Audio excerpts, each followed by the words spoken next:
Okay. Sorry for getting here a moment late. I'm spending the rest of the day over at a conference at the Faculty Center, which is why I'm wearing a button-down shirt, which I usually only do when I want people to give me the finger.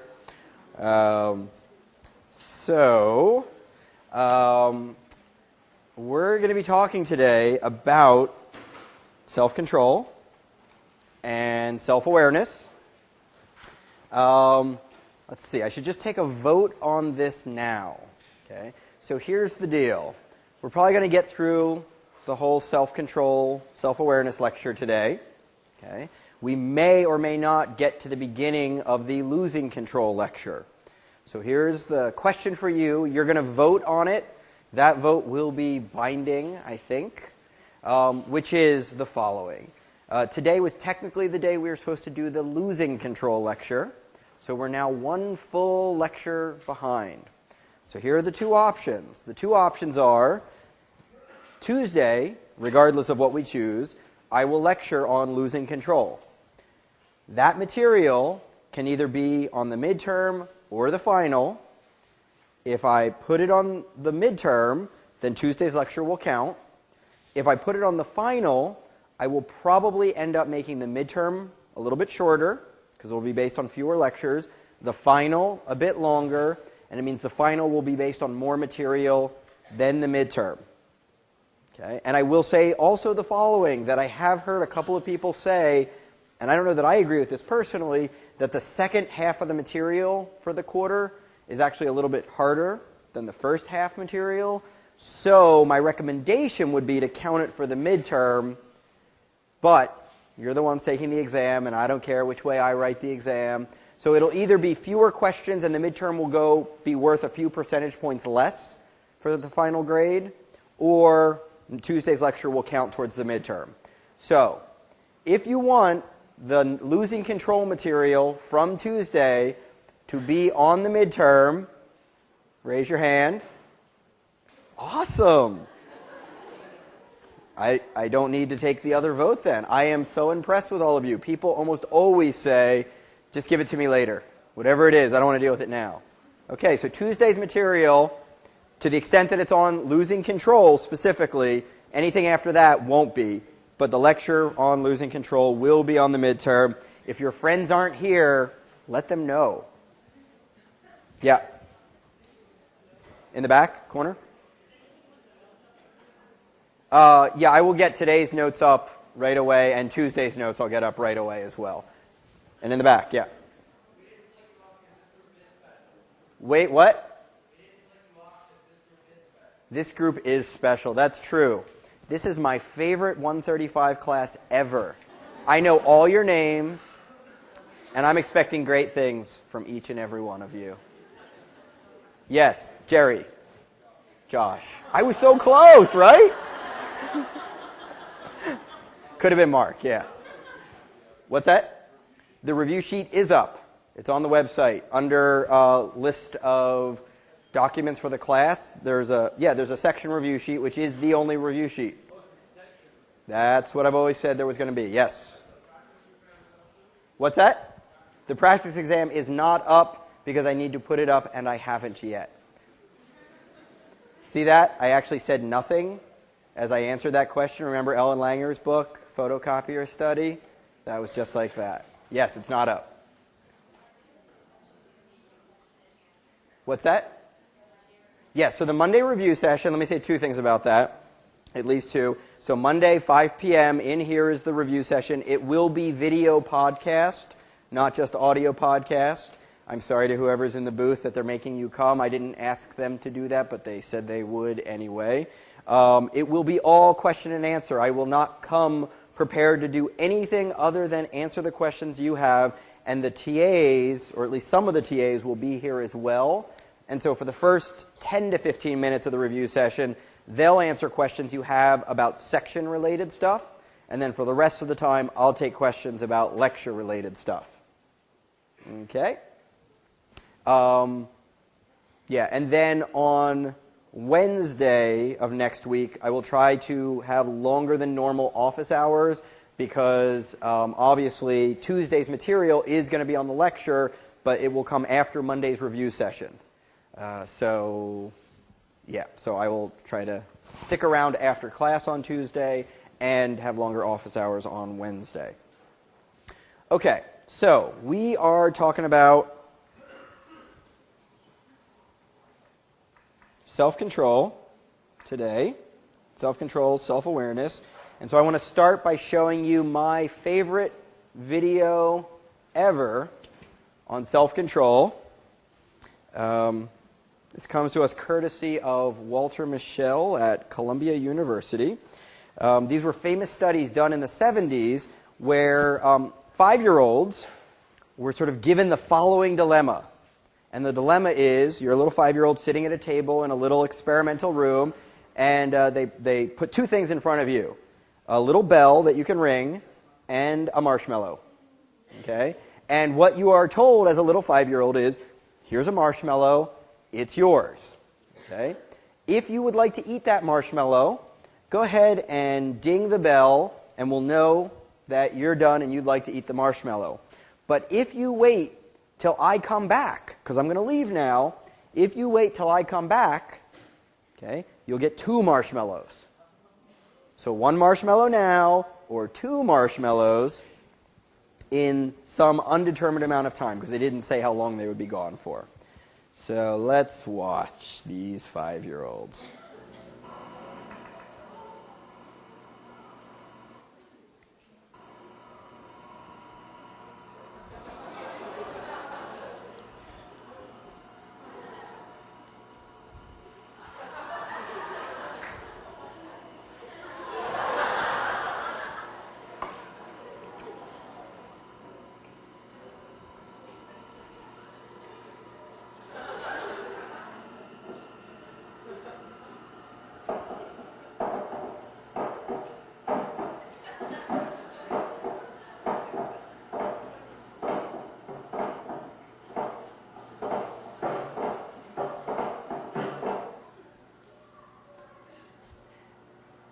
I think this guy worked for Enron. You'll see what I mean in a second.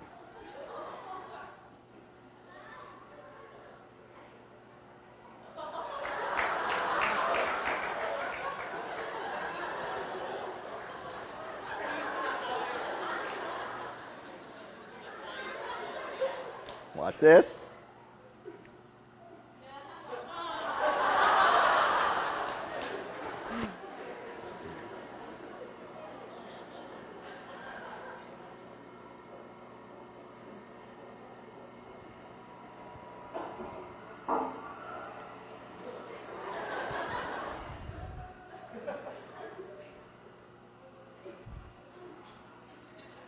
There's no one over there.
Okay, so, what's that? I'm sure they didn't know their parents were there. So they didn't know they were being recorded at that moment, but there was certainly permission given for that recording to be done. And I think one of the interesting things to note, well, one thing to think about is most of those kids are now your parents, right? They were 5 in 1972. So a lot of them are roughly, for a lot of you, your parents' age or in that neighborhood. So those little kids grow up to be the people who run society in one way or another. And you can see them struggling, right? They're not just blowing it off. They're coming up with all these different ways to try to cope with the fact that they desperately want to eat that cookie or marshmallow or whatever's in front of them. But they also at some level know it'll be better if I wait. And so they're struggling with that. Turns out that the length of time that you can wait during the marshmallow task when you're 5 is an incredibly powerful predictor of your SAT scores. Okay? The kids who could wait the full 15 minutes that the experimenter left, scored on average 210 points higher than the kids who only lasted 30 seconds. Okay, this is 5-year-olds it's predicting. The ability to wait here, to have this kind of self-control, is a better predictor of SAT score than IQ is. Okay? The SAT was essentially meant to measure something like IQ, and self-control at 5 is a better predictor of that. So this stuff is really important. They're working at it really hard. Some of them succeed, some of them fail, and they all do it in different ways. Some of them are trying to suppress, some of them are trying to distract themselves, some of them are telling themselves little stories. Can anyone guess what the single best strategy they found was for sort of holding out and waiting? Any guesses on what works best? Turn your back. Nope. But that's a good one, but just not the best. What? Nope. Nope, not distraction. It's not one I even showed you here. You'd have to guess what works well. But what would you think might be the best thing? Josh. Playing with the cookies. No, playing with the cookies, terrible idea. Playing with the cookies, getting your hands on them is just so close to, oops, it's in my mouth.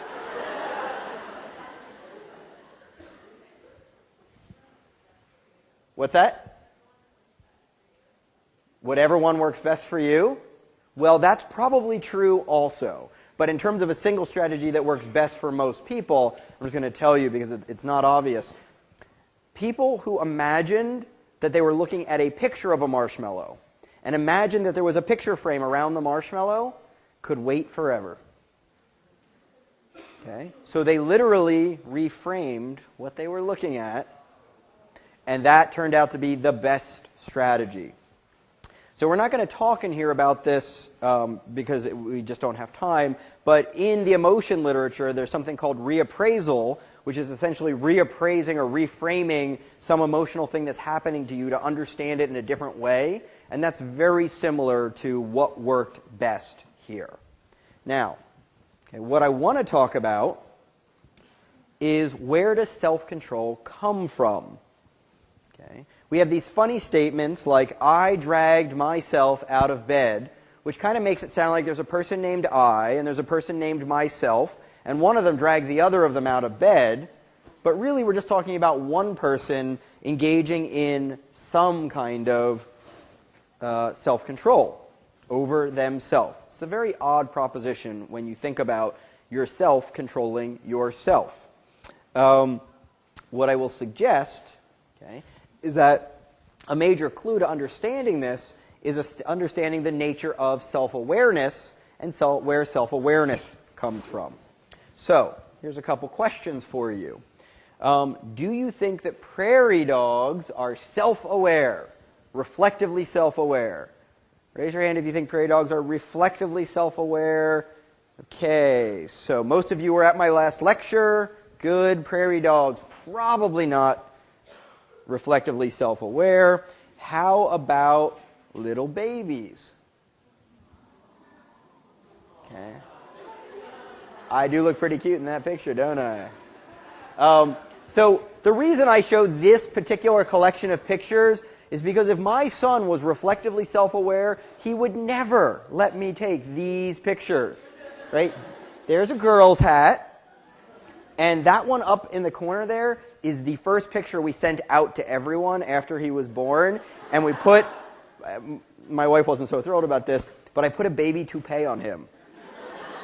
Because I just thought everyone always gets the same picture when their baby's born, and it's like of this little red bald baby. And so I sent this out. I had seen on Saturday Night Live, baby toupees. Why should your baby be the only bald one? But of course, he would never allow that if he was self-aware. What self-respecting person would let someone do that to them? We don't even know if he has a sense of humor yet when we took those pictures.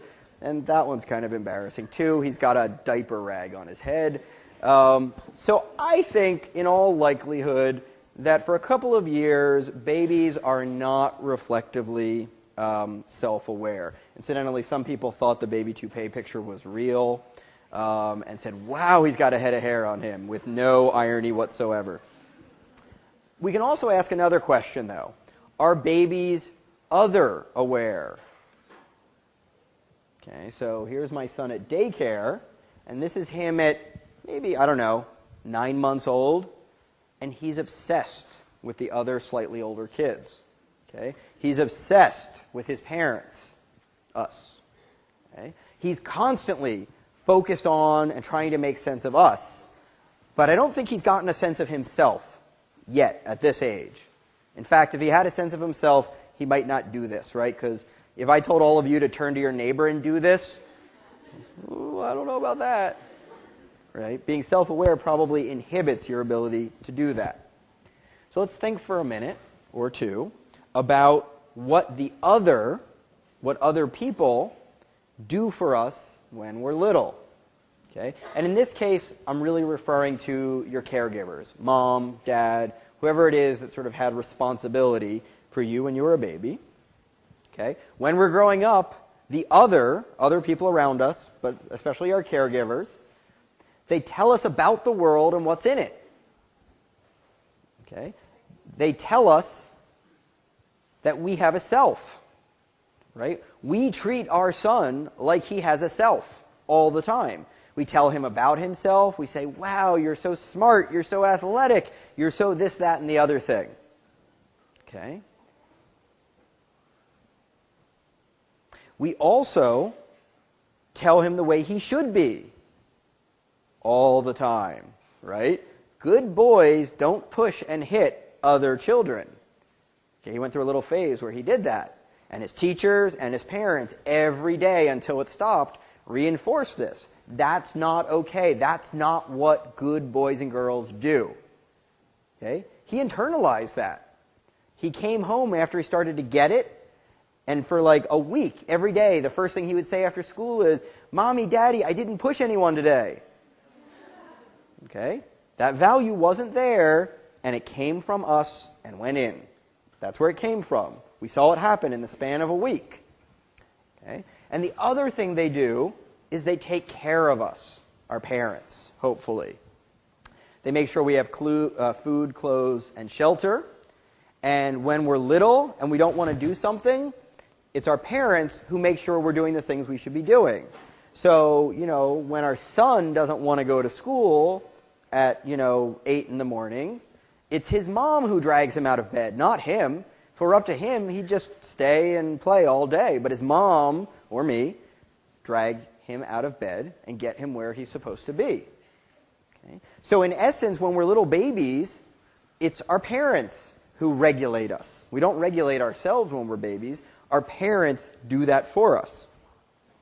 Sort of speaking neurally, some have suggested that when you're a baby, your parents are substitutes for your prefrontal cortex. Because you don't really have much of one when you're a baby. It takes years and years for the prefrontal cortex to thoroughly develop. That's what's critical for self-regulation. And until that happens, our parents act like our prefrontal cortex. Okay? So how does the other shape the self? Well, we internalize their perspective. So we are constantly listening to our parents. We're constantly seeing the way they behave and what they respond favorably to and unfavorably to, even if it's not in words, just what makes them smile or not smile. Okay? We start to treat ourselves like we have a self because, some would say, our parents have treated us that way. They keep telling me I have this characteristic, so I internalize everything else that they tell me, and I end up internalizing that too. So I start thinking about this self that they keep telling me about. They tell me about me being smart, athletic, whatever it is. Okay? And we start to realize they're saying that me, this person that they keep talking to, has these characteristics. Okay? So from them, we learn quite a bit about what we're like, what they tell us we're good at, maybe not so good at. We learn what we ought to be like from the values that they're expressing to us. And over time, we internalize what they do for us to soothe our needs. So over time, we come to take care of our own food, clothing, and shelter needs. Okay? So little by little, that's what the process of growing up is about taking over those things from our parents till we get to the point where I can drag myself out of bed instead of my mom or my dad having to do that. Okay? So these ideas were, relatively speaking, formalized by George Herbert Mead. All his books were published in 1934, but he actually said everything he had to say in the 1880s and 1890s, but he never wrote a word down. And the only reason we know anything he said is because his students wrote down every word he said, and they turned them into books after he died. Okay? So I assume that this special class will be doing the same thing for me. No, I'm kidding. But it's pretty striking that anyone would ever do that. But that's where all his books came from, is his students' reconstruction of his lectures. He suggested, and he was around the same time that William James was, they knew each other, he suggested that we learn about ourselves through reactions and feedback from others. Okay? So we come to learn about sort of that object nature of ourselves that we present to the world, that Sartre talked about, that Kant talked about a bit. We come to see that social objectness through their eyes. So by understanding what my parents think of me, I come to learn about myself. By coming to find out what my peers in second grade think of me, I learn about myself. And so on, with lots of different folks. And so he used this term, reflected appraisals, which is the reflection of the self's attributes as seen from the perspective of others. So let me unpack that for you. If you make a direct appraisal of yourself, you say, do I like ice cream? And you just sort of go with your gut feeling and say, yep, I like ice cream. Okay, you're done. That's a direct appraisal. But if you ask me, so someone will say, like, so I just gave a talk over at this conference, and afterwards someone will say, well, how did it go? And I'll say, I have no idea. I was busy giving the talk. I don't know how it went. You'd have to ask someone there. And so if I ask someone there after my talk, I go down and someone comes up to me and goes, wow, that was a sucky talk you gave. I'd be like, oh, I guess I gave a sucky talk, right? But, you might not know because you're so busy doing something, you're not reflecting on it. So other people can reflect back to you feedback about yourself.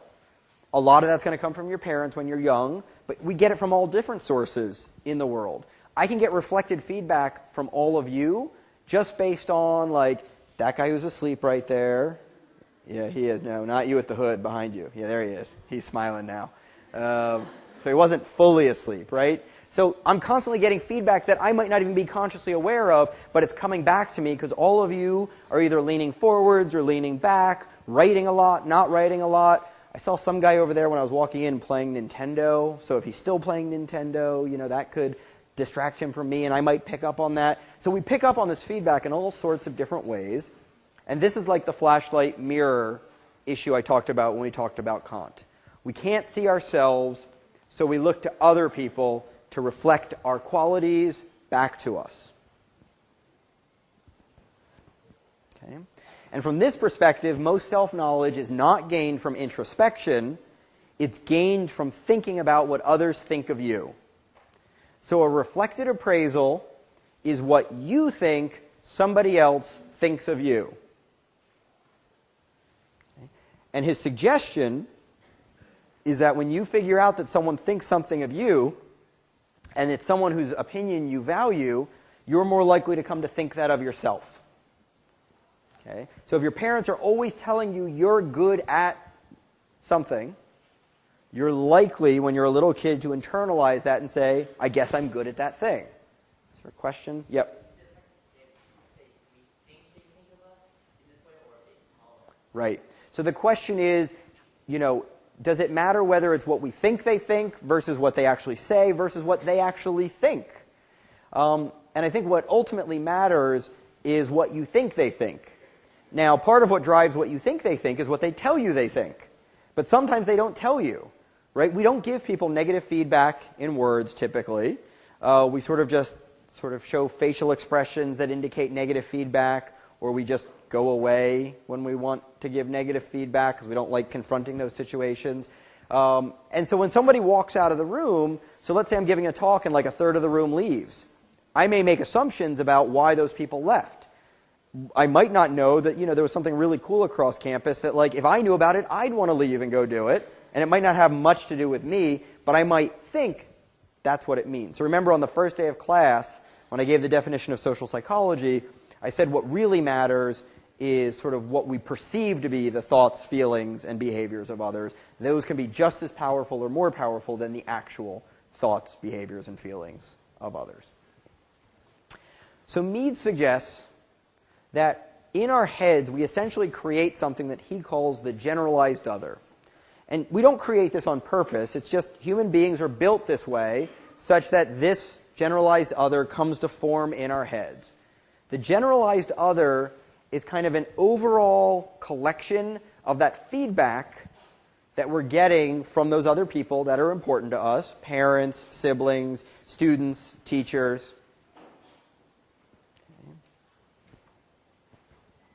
And we're always, in some sense, in dialogue with this generalized other. So it's almost like we have their voices in chorus in our heads telling us what they think of each thing that we do. And I'm not saying we all hear voices in our heads. It's a little bit of a metaphor. But the idea is it's there, and it influences what we think about ourselves. How we evaluate ourselves is driven by this generalized other that's been essentially placed there through what we've internalized from our parents and other influences. Okay? This sounds a whole lot like what Nietzsche was talking about. Right? Nietzsche was talking about the way where we think we have these values of our own that have actually been implanted by society or our parents, which in some sense are a proxy for society. Okay, those things are planted in there. And so what he suggests is whenever you stop to think about yourself, you're kind of in conversation with this generalized other. And the upshot of this, the implication of this, is that self-awareness is fundamentally social in nature because you're kind of having a simulated interaction with the peoples whose judgments of you value. So you're never alone when you're thinking about yourself, according to Mead. Okay? You might notice that the generalized other sounds quite a bit like Freud's superego, and they are similar constructs, although Mead did develop his first, but they are certainly similar constructs. It's this thing that sits somewhere in our minds, abstractly, that represents the things we should do, the things we should value, and it's kind of how we judge and evaluate ourselves when nobody else is in the room to do it overtly.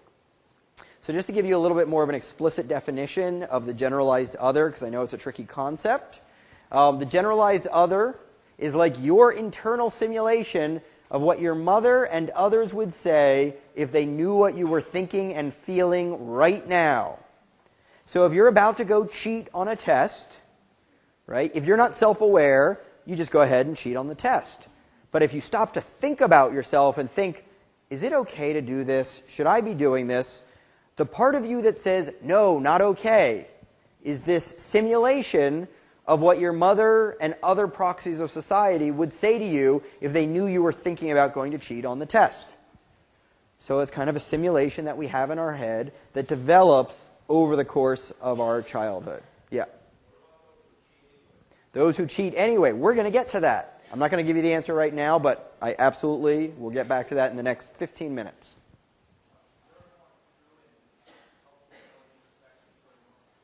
Sorry, I got a couple of the words, but I missed others.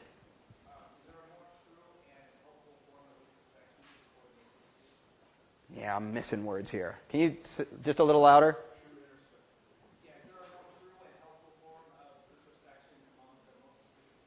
Among the most astute. I don't know who the most astute are.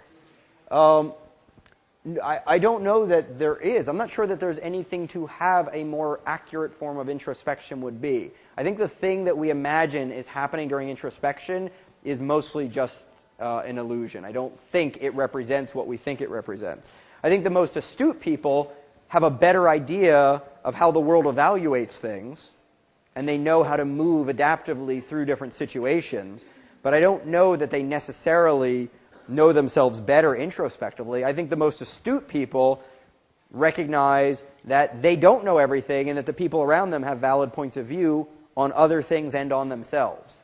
But that's my own opinion. It's not sort of based in fact, and I don't know how we would ever test that. So, I mean, it's possible, but it's not my opinion on how things work. Okay. So thinking about these reflected appraisals and the contribution that they have to sort of the development of the self. Okay? People have done a lot of studies looking at asking sort of young children, like, what do you think of yourself? What do you think others think of you? What do others think you think of yourself? All these things like this. So they're asking kids about their direct appraisals, their reflected appraisals, and they try to see which of those are predicting, like, what sports you go play, or how well you do at the sports, or things like that, how you do in school, and so on. And for the most part, these studies have not done a very good job of predicting anything. So while a lot of social psychologists are deeply influenced by this idea that our self-representations are driven by sort of these social influences, okay, the data for that has been kind of sparse at best. And it hasn't led social psychologists not to believe in this, but rather to think, well, maybe these kids aren't doing so well at introspecting on what's really going on with them, because introspection is fundamentally flawed. So a graduate student of mine who's now a professor at University of Oregon, Jen Pfeiffer, and I did a study where we looked at people making direct and reflected appraisals while we were looking at their brains to see what was going on in their brains. So we had kids do this. I think in this study there were 12-year-olds, and then there were 25-year-olds. Okay, so we have kids doing it and adults doing it. So we have people making judgments of themselves, judgments of what others think of them, and then also their judgments of the other people themselves. So it's kind of like, are you generous? Does your mom think you're generous? Is your mom generous? So we ask each of those three things. And so what we know, and I'm not labeling these brain regions because you don't need to know the names of the brain regions, but what we do know is that in adults, when adults think about themselves, they activate this region right here in the front of the brain called the medial prefrontal cortex. And when they think about other people, like, is my mom generous, they activate these regions shown down here. So they're different regions. So self, other, they're separate. Okay? When you ask an adult, what does your mom think of you, you get all of these. And that makes sense, because you're thinking about what your mom thinks of you. So you put those two things together, and when you ask a reflected appraisal question of an adult, that's what you get. Now when you go to a kid and ask them a reflected appraisal question, what does your mom think of you? Once again, you get all of these. Okay? The interesting thing was that when you ask a kid, what do you think of yourself? Okay? You still get all of these. So adults only show this when you ask them what they think of themselves, because they're done figuring out what they think of themselves. They already know.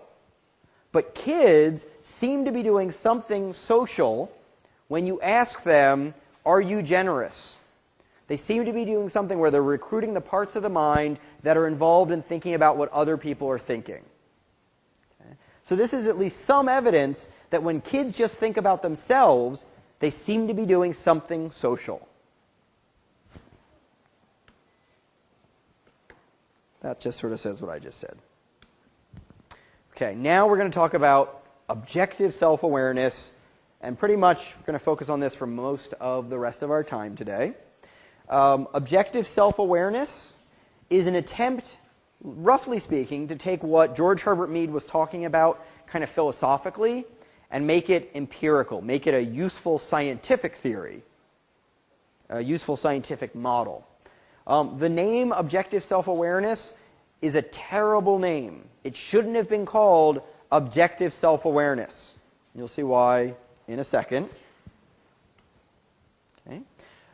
So Robert Wickland, who came up with this theory, his suggestion was at any given point in time, we can either focus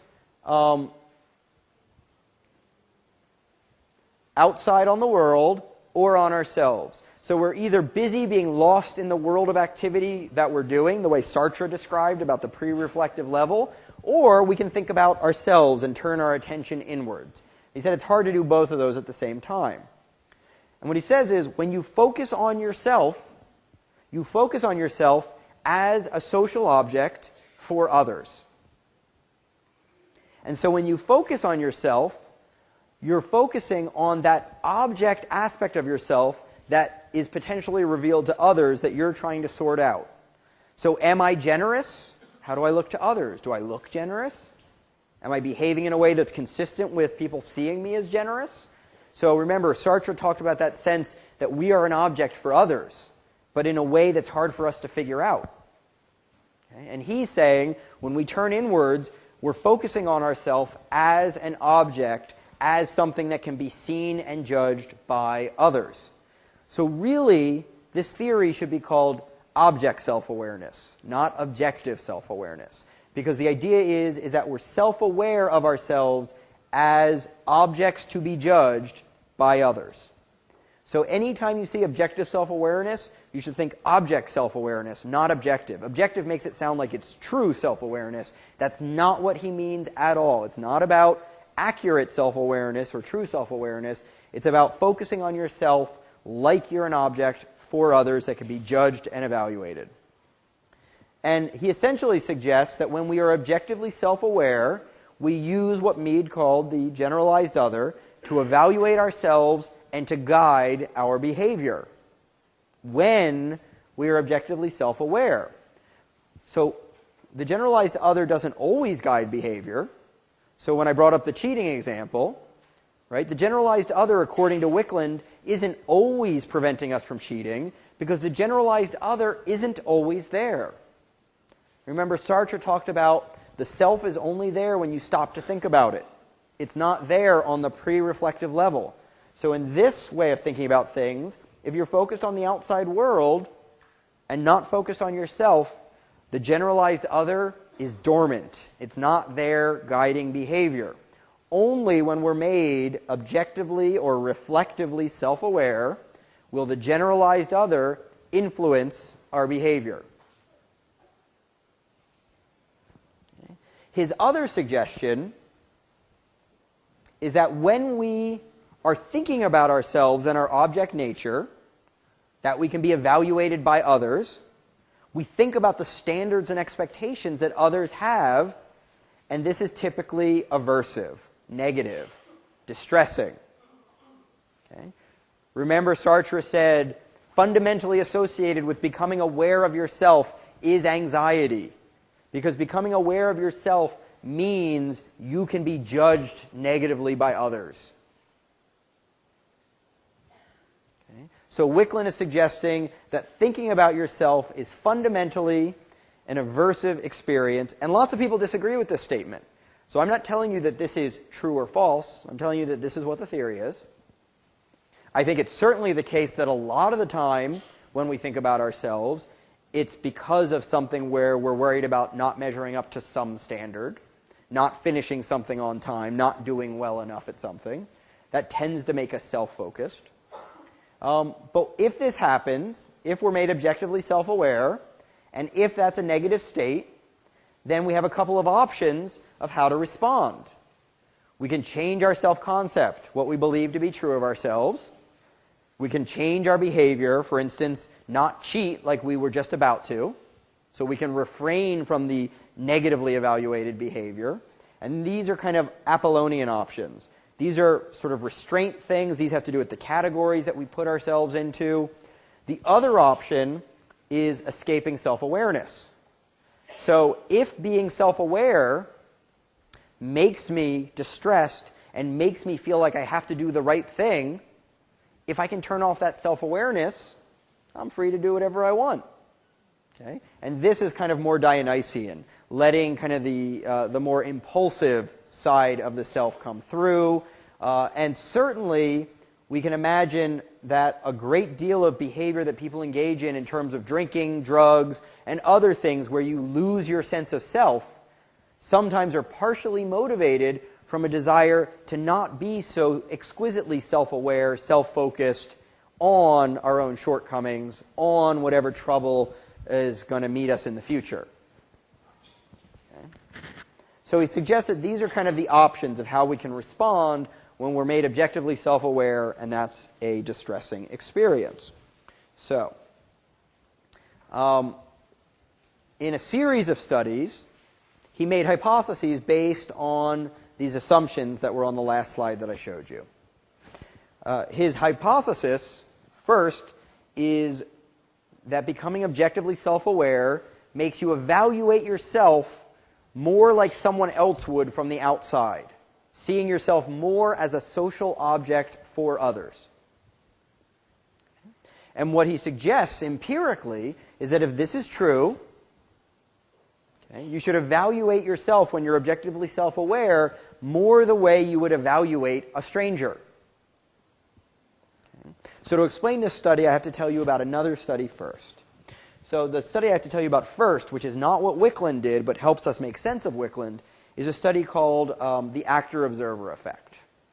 Okay. And ordinarily this would come in a later lecture on attribution, but we'll talk about it here. Okay. In the actor-observer effect, two people come into a room and they have an interaction, a conversation. Doesn't matter what it's about. At the end of the conversation, each person judges how much the other person's behavior was caused by that person's kind of dispositional nature, their personality. And they also rate how much their behavior in that situation was caused by their own personality and dispositional behavior. So how much is the way that person acted and the way I'm acting in this situation a result of kind of their enduring nature, their personality? And when you do this study without any video cameras involved, what you see is an asymmetry where people think that the person they were interacting with was revealing their true personality, but I, in this interaction, was being driven by the situation. I think that I'm acting the way I am because I got put into this awkward situation of talking to a stranger. That's just weird, so, what's that? Okay. So people tend to think the other person's personality is on display. Right? So this person thinks this person's personality is driving them, but their own personality isn't. This person thinks that this person's personality is driving him, but his personality isn't driving him. And the clever thing in this actor-observer study that was done by Dick Nisbet was they videotaped the interaction from both people's perspectives. So they put a video camera basically over each person's shoulder, videotaping the other person. After the interaction, each person got to watch the videotape taken from the other person's perspective. So now they're seeing things the way an outsider would see them. So instead of experiencing things from the inside, they're now seeing it again from the outside. So when they first do it, they're the actor, but then they get to watch themselves like an observer would. And it turns out that when you flip their perspective so that they see themselves from the outside, they now judge themselves as having been driven by their personality. So whoever they're looking at, whether they're looking at this person or looking at themselves on tape, they say, yep, that person's personality is what was driving their behavior. Okay? And whoever's perspective they're watching from, whether it's their own perspective initially or now they're watching from this person's perspective from this videotape, they say that person was being driven by the situation. Okay? So there's this asymmetry where when we see someone from the outside, we think we're seeing their personality, we think they're responsible for their actions more than the situation driving their actions. Okay. So essentially, when they watch themselves on video in this study, they think their own personality, their own behavior is due to their personality, and so they treat their own self like a stranger, like an other, another person. So now we go back to Wickland. Okay? Wickland had people read a passage where they had to imagine themselves driving a car, and they're driving a little bit too fast. Maybe they're driving down a street with a 25-mile-an-hour speed limit, and they're going 33. So they're going a little bit over the speed limit, nothing crazy. Little boy, as you're driving down, accidentally throws his ball out into the street and jumps in front of your car. And you hit the boy with your car. And so what they ask people is, how responsible were you for this accident? What percentage of blame would you attribute to yourself? And then the subjects read this passage while sitting in one of two rooms. Okay, and this is really clever. It seems crazy, but it has these profound effects.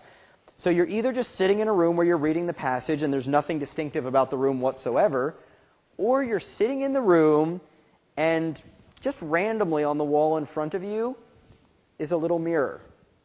Little 5 by 5 inch mirror at just the height where your face is. So you're reading this, and whenever you look up, you're looking at yourself in the mirror. You're literally seeing yourself from the outside. Okay? And the argument is that when you see yourself from the outside using this mirror, it activates objective self-awareness. It gets you to reflect on yourself. And he thinks it gets you to reflect on yourself as an object for others. And so he looks at what percentage of blame people attribute to themselves depending on whether they fill this out in front of a mirror or not.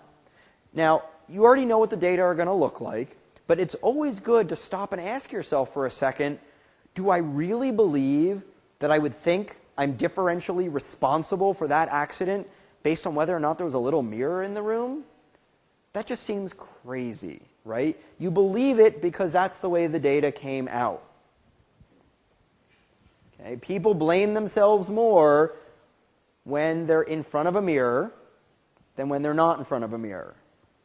Okay? That's crazy, right? I'm either responsible or I'm not, and it doesn't matter whether I'm sitting in front of a mirror. But there they are saying, nope, I'm more responsible when I'm in front of a mirror. Now, you might say, well, okay, but that's something about the mirror specifically.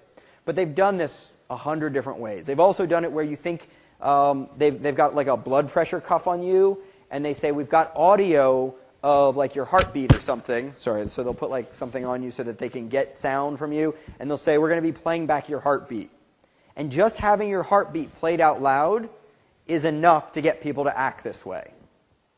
Okay? Having someone sitting in front of a video camera that isn't even turned on is enough to get people to act this way. Okay? So when something makes you reflect on yourself, you start treating yourself the way you would treat a stranger if you saw them engaged in the same behavior. Now, remember, one of the things that Wickland suggests is that objective self-awareness makes us feel bad. Okay? And I think on average that's true, but it's certainly not true every time we think about ourselves. If you just won a gold medal and you think about yourself, you're not feeling bad in all likelihood. But in everyday life, I think if things are going smoothly, we rarely stop to think about ourselves. We just keep enjoying the moment. So being made objectively self-aware, according to Wickland, reminds you of how you should be. And this typically reminds us of how we are not doing well enough at something.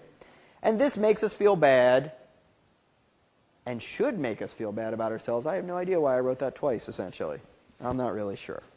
So one way they looked at this is they had people fill out a self-esteem scale.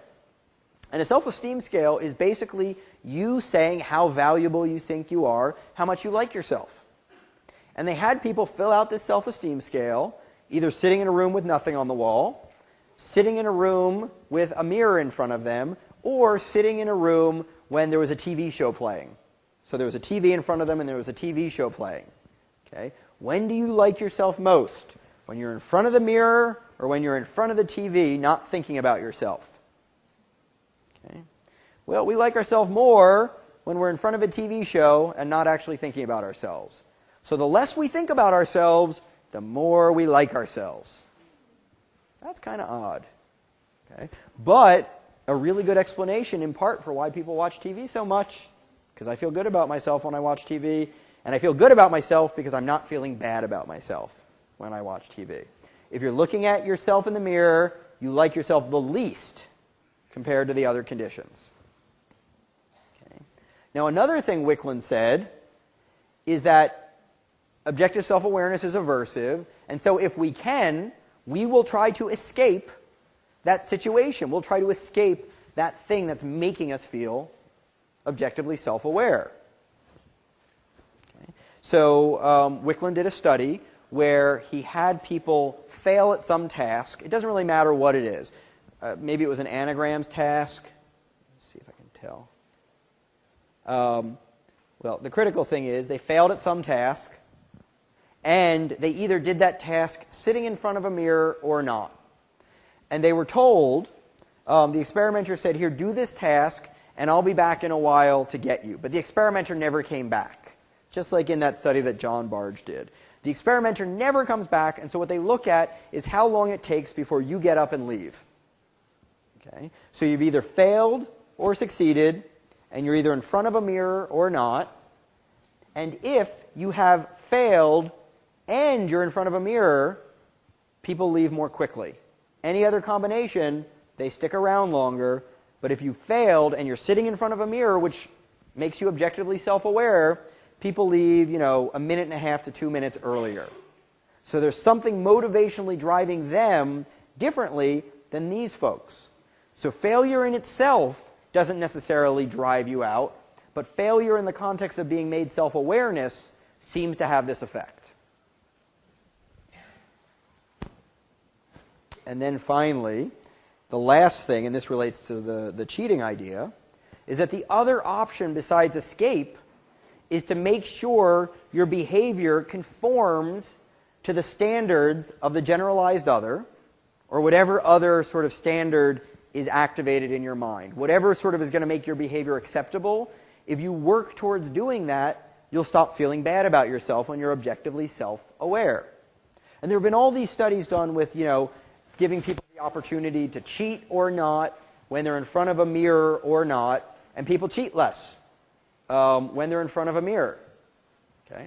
A couple of years ago when I was teaching this in the fall, I did this lecture the last day before the midterm, and so I put a big mirror right here in the front of class, and everybody right there, none of them cheated. Everyone else did, because they couldn't see themselves in the mirror. They could just see other people in the mirror. So if you're in front of a mirror, you're more likely to conform to kind of society standards for what you should be doing in that situation. Here's my favorite example of this, and it's very timely. So Ed Diener did a study back in 1981 where he looked at trick-or-treating. Okay? And he staged this thing in his house. It's very clever. He set up his house so that, here's the front door, trick-or-treating day, and right next to the front door, when you open the door, is sort of a little table, and there's a basket of candy there.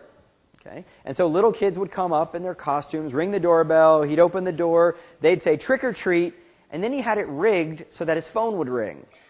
So his phone would ring, and he'd say, oh, I'm sorry, I have to get that. Look, everyone, just take one piece of candy, because I want there to be enough for people all night long. I'm going to go get the phone. Happy Halloween. And then he'd run behind a curtain and watch what they did. Okay? And the other critical thing is that half the time when people rang the doorbell and came in and took their candy, there was a mirror right here. And half the time there wasn't. Okay? So what he was interested in is, what is the effect of that mirror on the tendency to take more candy, right? Because in the absence of anything else, the person leaves and tells you to take one piece of candy, but you just take the whole bowl, right? Like, I'm done. I can go home after this. I won't. I'll see if anyone else has the same candy. But Halloween used to be so much better. All right. So here's what we see. And he divided the data up based on the age of the kids who were trick-or-treating. Okay? What you see is, regardless of their age, they steal less candy if the mirror is there than if the mirror isn't there. Okay? So these kids have no idea that they're in any experiment whatsoever. And yet they are, in both cases, affected by whether that mirror is there Okay? And it's changing their behavior. They're doing the right thing just because they can see themselves in a mirror.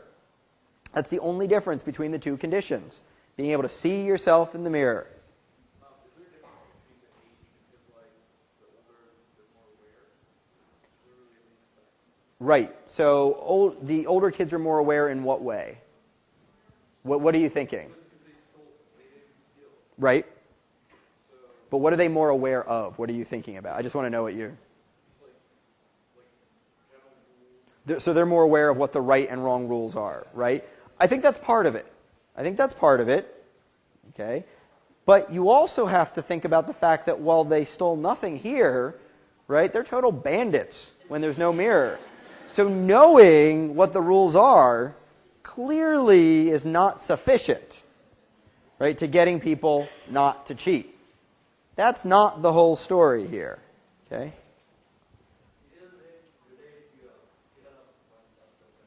Giving them what?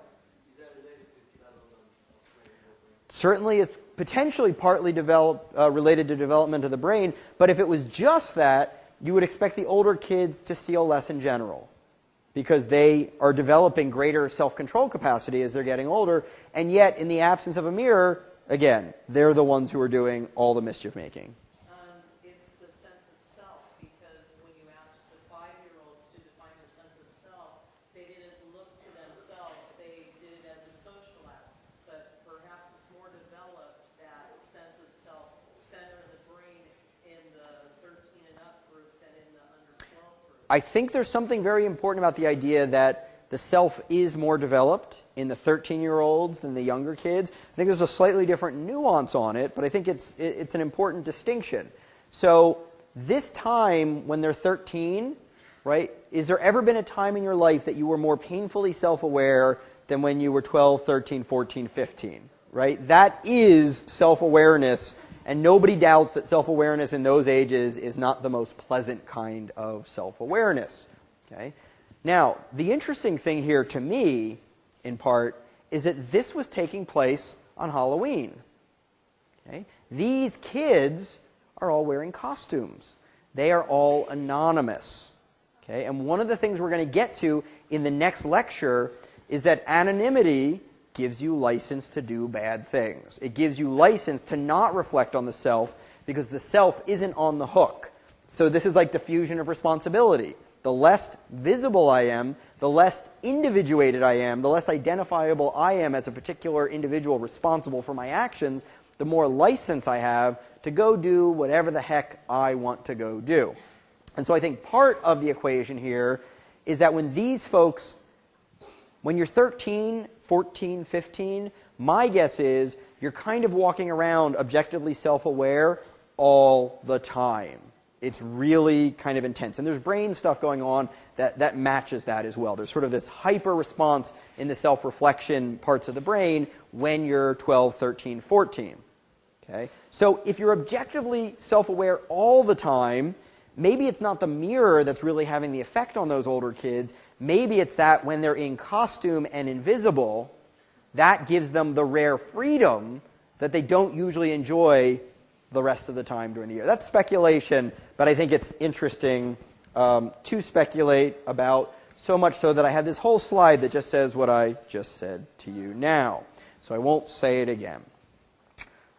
Yep. What about like narcissists or people who like dearly love themselves? Who dearly love themselves. Yeah. Do you think the results of these tests would be different? Yeah, sure. I think that if you just think you're the greatest thing since sliced bread or even before sliced bread, yes, I think that, Wickland has this theory and he kind of has to stick with it. He said objective self-awareness is bad, right? But if you think you're the greatest ever, when you think about yourself, you're like, yeah, everyone would think I'm awesome.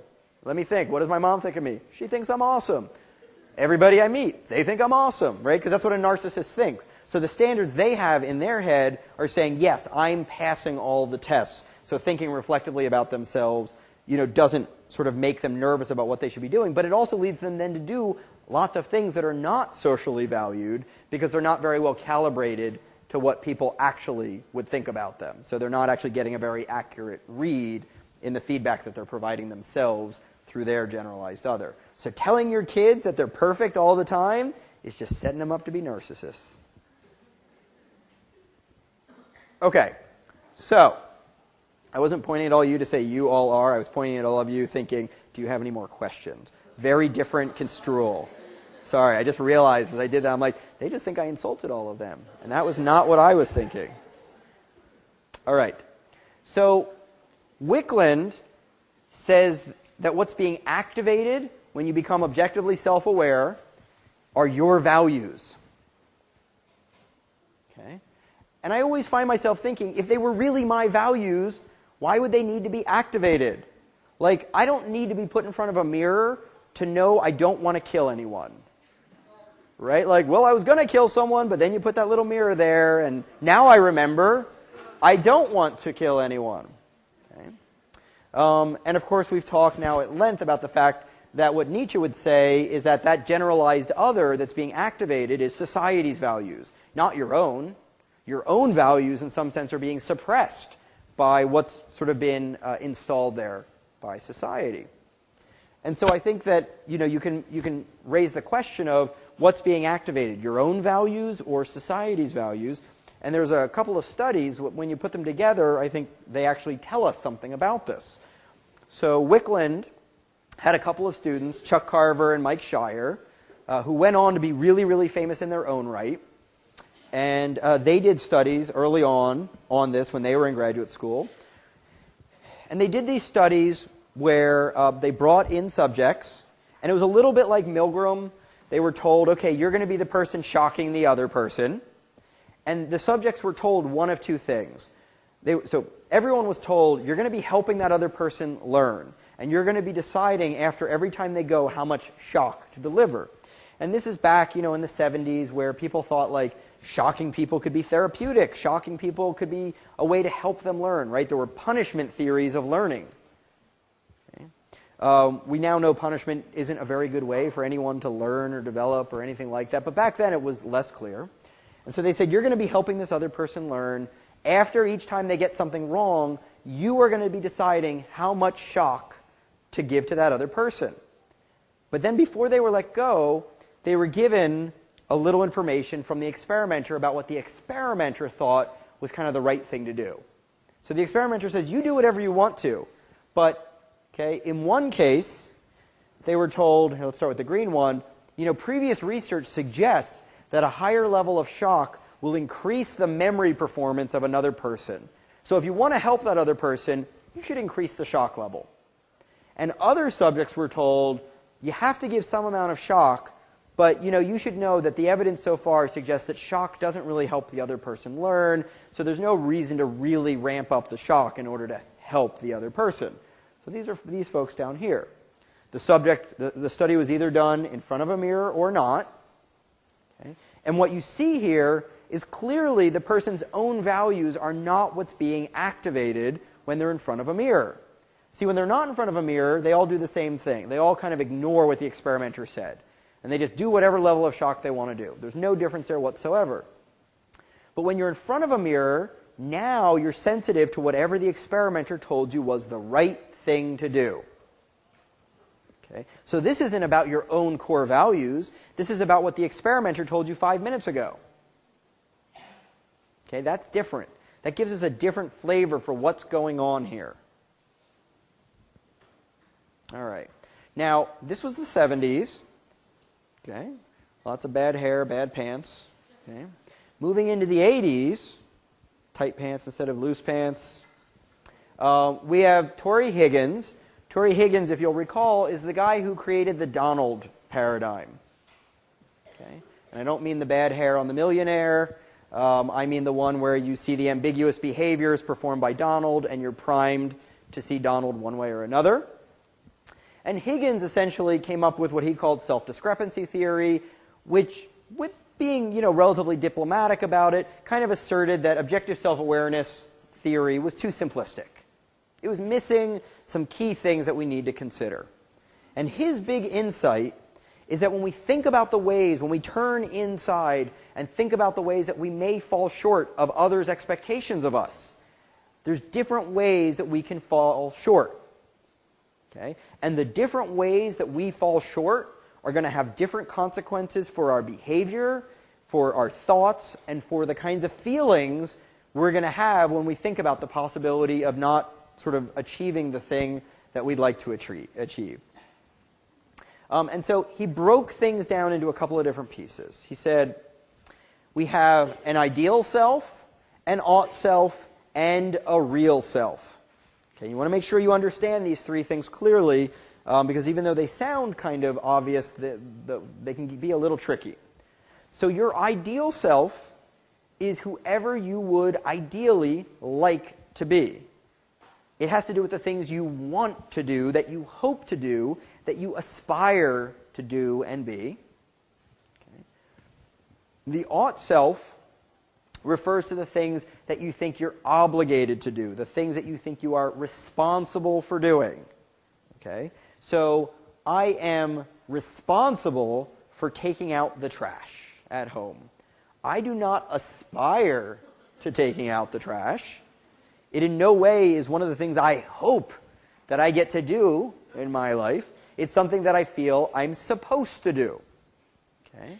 On the other hand, winning a gold medal is not something anyone ought to do, except for that strange-looking swimmer who won 7,000 gold medals last time around. Have you looked at his body? It's a very weird shape. It is. And they've written about that. It's very good for swimming, very bad for being a normal-looking human being. I don't mean that to be offensive, but I guess it would be if he was in the room. Okay. Those two are relatively easy and straightforward. The one that's tricky is the real self. And the real self is not who you really are. The real self is who you believe you really are. Okay.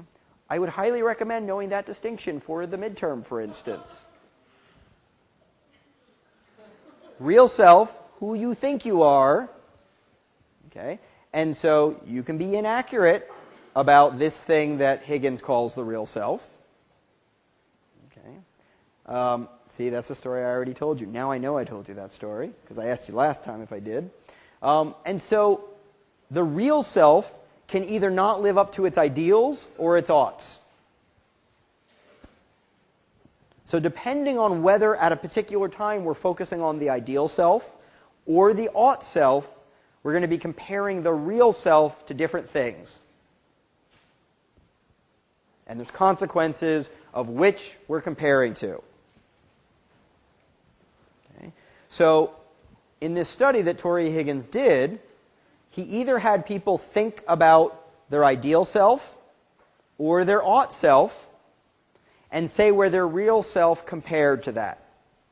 And what he found is that when people said, when they thought about their ideal self, there was a big discrepancy between their actual self and their ideal self. They experienced high degrees of sadness, but no anxiety.